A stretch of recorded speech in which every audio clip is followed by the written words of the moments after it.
Hey guys, welcome back. So this video is going to be very exciting because today we're going to talk about another type of a supply zone, that is our rally based drop supply zone. So we're going to go into the detail of how you can detect the rally based drop supply zone and how you can trade it with the institutions. Okay, so stay tuned and make sure to watch the video till the end.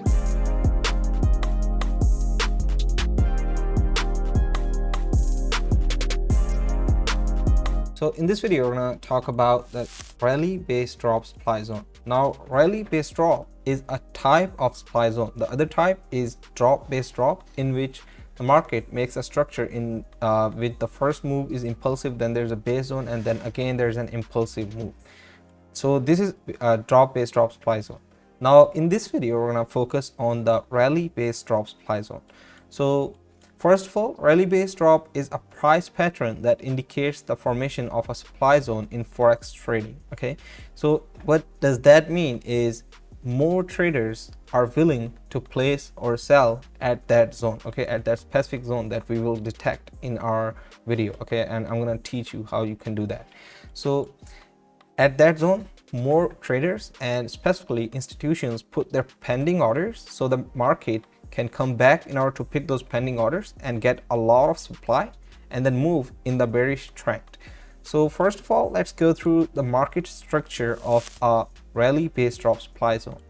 In the market structure, we can see that this phase, it basically consists of three phases. Okay, the first phase is the rally, the second phase is the base, and the third phase is the drop.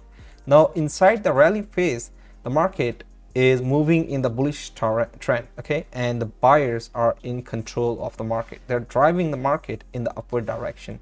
After the rally, there's a bit of pause in the market where the market is indecisive, okay, and it's moving inside a range. That is the second phase, and this phase is called the base. Now after the second phase comes the third phase, that is drop. Now in the first phase, the buyers were in control of the market, but in the third phase, the trend gets reversed, and now the sellers are driving the market and they're in control, and this phase is called drop, where price is dropping in the bearish direction. So these are the three phases: the rally, base, and drop.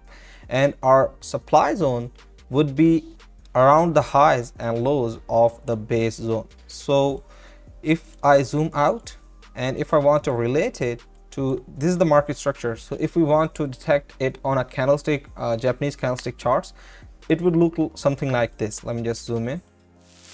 Here you can see that this is a bullish candle, and then there's a base, that is the second phase, and then there's the drop. Now one thing that is very specific about the candlestick patterns that you should focus is, in the first and third phase, the market should be making impulsive moves. It should not be a very low trend where the market is just giving a small moves in the upward direction and then moving sideways. Okay, it should be a clear high, it should be a clear bullish move in which the market is moving impulsively. As you can see here, in this case of a rally or the first phase, there is a big bullish candle with a big body that indicates that buyers are in absolute control of the market. And then in the drops as well, you can see that the sellers are in absolute control of the market and they're driving the price in the bearish trend, so they're in control. Okay, so that, I hope that's clear, that you should look for the rally and drop, and the trend of the rally and drop should be clearly bullish and bearish. Okay, and the base is the where the market is moving inside a range. Okay, it does not make any trend or any like clear trend that we can detect. So when we see it on our Japanese candlestick charts, this is a rally in which the first candle is a big bullish candle, then there's a base with a small body but long shadows, and then again there's a drop which is a very big bullish, a very big bearish candle, okay, in the downward direction. So as I said here, our supply zone would be around the high and low of our base zone, okay, or our the base candle. Okay, now another thing that you should keep in mind is that there can be any number of candles. As I said earlier, there can be up to like 4, 5, 6 candles, but the strongest ones are with the less number of candles. So the base zone or the supply zone with one base candle is stronger than the supply zone with two base candles. Okay, so this is very important point as well. So now let's go through examples so that I can show you how you can trade and detect the supply zones or rally based drop supply zone on your charts. Hey guys, I'm cutting this video to tell you that we have a supply and demand indicator that you can use to detect the supply and demand zones automatically on your charts. And here you can see the demo in this video as well. So make sure to check the links in the description. Thank you. So let me just move down here. And here you can see the formation of a supply zone that is a rally, base, and drop supply zone. Now in this case here, you can see it checks all the parameters that we have discussed above. That is, the first candle should be a bullish candle and impulsive candle which has a long body, and then there is a base zone in which the body is small but the wicks are long.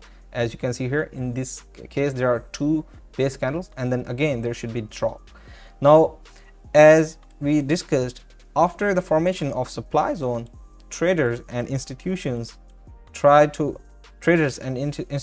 put their pending sell orders around this zone. Okay, and the market will come back to that zone in future and pick those pending orders and then move in the bearish direction. As you can see here, the supply zone was formed here, and then market kept moving below that supply zone until it came back to pick the pending orders and then again gave a bearish trend move. Okay, and here you can see the formation of another supply zone, that is a rally based drop supply zone, in which the first candle is a big bullish candle, then the second candle is a small bodied candle and which has long shadows, and the third one is a drop candle with a big bearish body.